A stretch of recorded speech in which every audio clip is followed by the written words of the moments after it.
All right, guys. So here is the video on what we're talking about based upon the Power Rangers video game cover trailer looking thing that I recently put out. So first, this was from an image that I've taken of a good friend of mine, Kyle. This is a childhood friend. We actually went back in high school days, junior high school days. I actually want to go to the picture in which I photographed him. Now it's obviously I pretty much cropped it out, this one right here, because I was just going to use the head. I was actually trying to use the body, and I realized I kind of don't want to use the body. The head probably would suffice much better. So this is the image that I used, but I actually wanted to use just the head. So I pretty much made a copy of that, which is this here, right? And I had to use the eraser tool, and within the eraser tool, I just lowered down the hardness right here, right? So I can get around the edges and just erase some of the edges on there. So the things that I've used was obviously the portrait of the helmet in which Kyle wore within that shoot. The next thing was a lens flare, which is this red thing right here. You guys can go on Google and find these. Most of these things that I found was on Google. Most of them were actually PNG files. But this was a while ago. I had like a good set of the lens flare package. So I just decided to download the whole thing. I think it's free. It should be free, but it was given to me by somebody.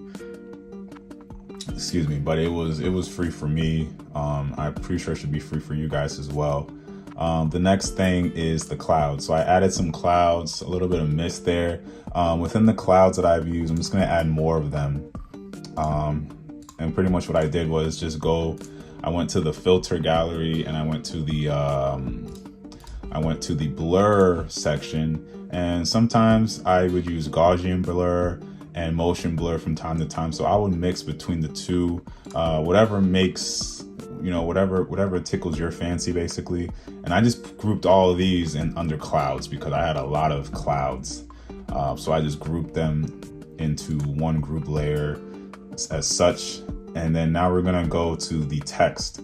So within the text, right? Let me go closer on this one actually. Let me see if I can do that. Cause right now I'm doing a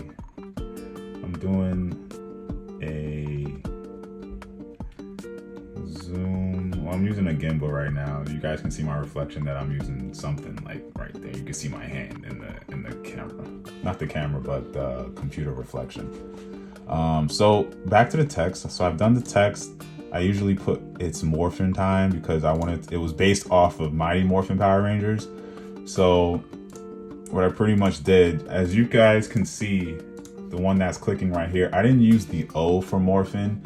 I actually used like the lightning symbol for it, because in the Mighty Morphin Power Rangers, they actually had the lightning symbol, but it wasn't like how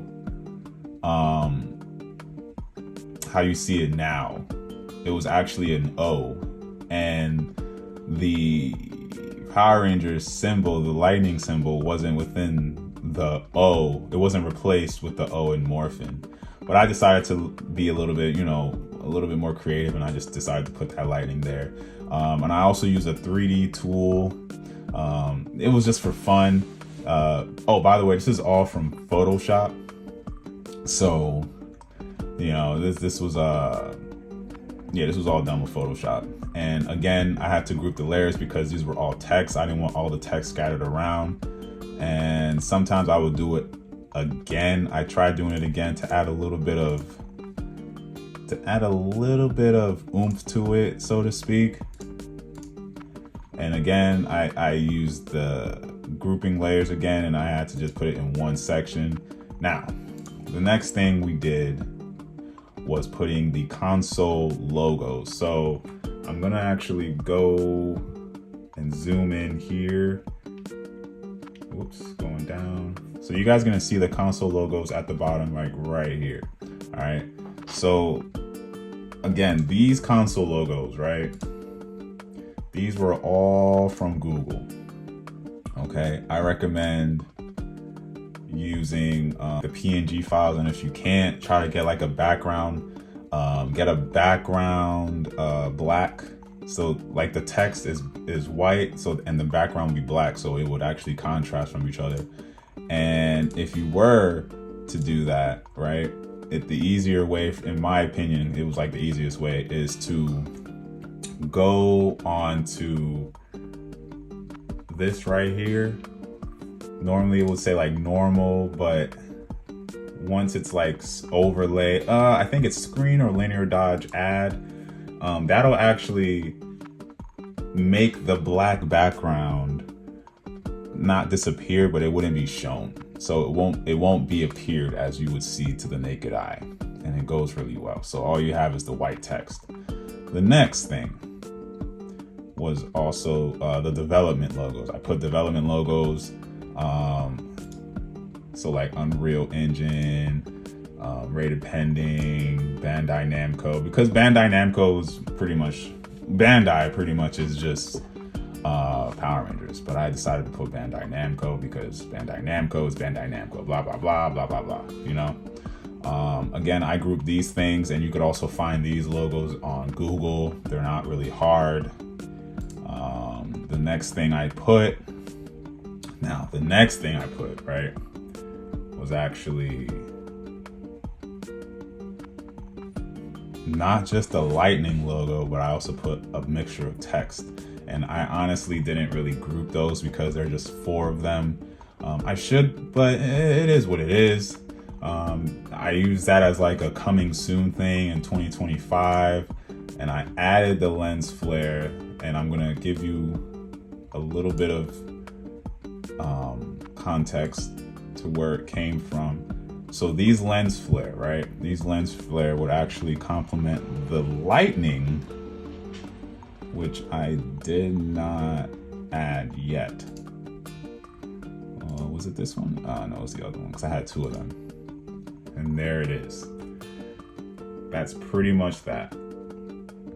If you guys have any questions, feel free to ask, drop them down in the comments. This is just a reminder, this is a fan-made thing, but it was actually a real shoot, and I decided to use this particular image as a gateway to making a fan-made video game poster trailer poster. I'm big on video games, so I've always had like some free time to make some covers. But yeah, if you guys let me know what you guys think. I was thinking about doing like a live thing on where to edit or how to edit. But yeah, that's pretty much it. I'm out. This is your boy Zato Bravo. Peace.